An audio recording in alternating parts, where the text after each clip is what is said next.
The Supreme Court held high-stakes arguments on Wednesday over the legality of President Trump's global tariffs. The justices probed whether Trump's reciprocal and fentanyl tariffs were authorized by a 1970s emergency powers law. Multiple federal courts have held that Trump's tariffs exceeded what Congress authorized under the International Emergency Economic Powers Act, or IEEPA. The government argued that Congress allowed Trump to exercise that power through the IEEPA, which allows presidents to regulate imports, among other things, in response to emergencies. Joining us now to discuss is retired Marine Colonel and former U.S. diplomat Grant Newsham. He's an attorney with experience in international trade and public international law. He's also the author of When China Attacks. Grant, thank you so much for joining us now. Well, it's hard to predict where the court leans. Many are saying the High Court seems skeptical of Trump's broad use of IEEPA. Given that President Trump has been using tariffs as leverage on other countries, what would be the impact of the court rules against him? Well, the impact would be very serious for what Mr. Trump is trying to do. The way that trade law has built up over the years, really since World War II, have really set things almost in concrete, so it's very hard to change. And as a result, America was absorbing sort of too many exports. It was accepting too many sort of non-tariff barriers and just outright sort of protective behavior by our counterparts, both our friends, our foes, and people in between. So to change that, you really needed something as strong. And that's what Mr. Trump did with these blanket tariffs applied to almost every country on earth. And that got people's attention. And you saw many countries were saying, what do we have to do to fix things? And they realized that actually they were getting the better of the United States in most cases. So if you take away what Mr. Trump has done, this tool that he had and he was using, suddenly you go back to the old system and you're going to find that other countries are going to say, well, we don't really have to worry so much about keeping the United States happy.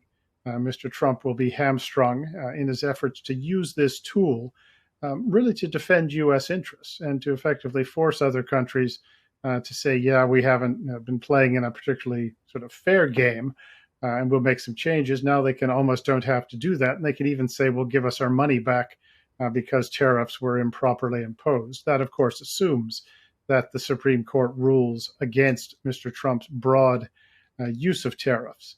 It's not clear exactly how they will rule on this. I suspect they're going to rein him in somewhat. They may allow some carve-outs as well for emergency measures taken, say, on the grounds of the fentanyl crisis.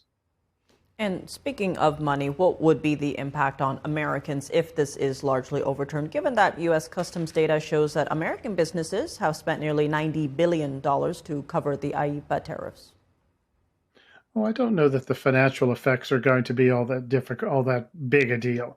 I think a couple things that are going to be problems is trying to figure out, who improperly paid tariffs, and then you're going to have to figure out some way to refund them. It could be, of course, that the court just says, well, anything that's happened has happened, and it's only going to apply to future transactions here. But another aspect is that the U.S. has received a lot of money from tariffs. It goes into the sort of the fund, into our coffers, and you cut these out, and that's the loss of a pretty tidy sum of money that the U.S. has been receiving in the last few months owing to President Trump's tariffs. Now, President Trump has been calling this one of the most important cases in the history of our country, adding that his tariff threats against Beijing were a national security lifeline that forced Xi Jinping to the bargaining table. To your point earlier, what other options would President Trump have to issue tariffs if IEEPA was reined in to an extent? Well, there's a couple other laws apply, and one of these it's called Section 232, and that applies in cases of national emergency. When a national emergency of some sort is declared, the president has pretty broad power to do things like set tariffs and other trade regulations. There's something called Section 301, where another country is engaging in unfair trade practices. In that case, once again, the executive has a lot of power in what they do, to include setting tariffs. However, the problem here is that these are generally, well, one, a national emergency. You can argue over what is an emergency or isn't, and that's where the argument is going to be made. On unfair trade practices, generally the response has been on a product or a sector-by-sector basis, as opposed to blanket sanctions.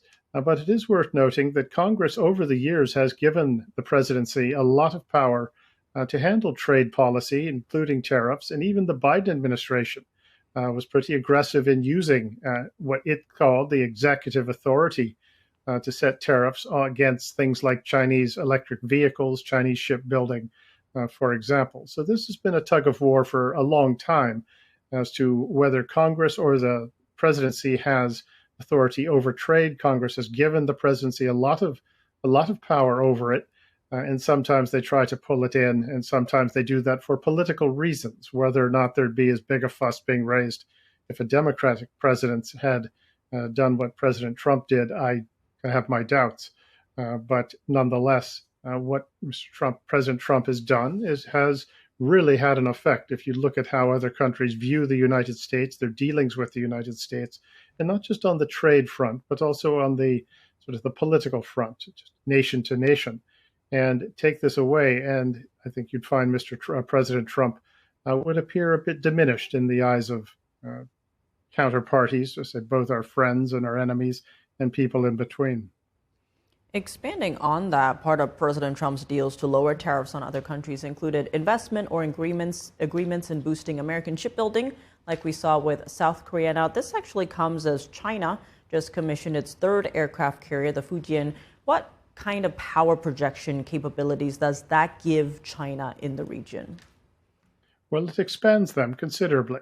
And if China does use its aircraft carriers, sends them out and about in the region, and they've demonstrated some very good capabilities in use of aircraft from an aircraft carrier, which is what they're for, that this would intimidate a lot of people in the region. But it's always important, though, when you consider something like the new Chinese aircraft carrier and the three they've got now, and maybe have a fourth one under construction, is to play it out 5-10 years, and you will see what China's intentions are, and that is to have a blue water global navy. They've already got a blue water navy that can operate well beyond Chinese territorial waters, but a global navy is what they're after, and you need aircraft carriers to do that. So they're going to build up a fleet at least as big as ours, probably bigger, and the idea is to operate worldwide with the influence, both political influence, psychological influence that comes of that.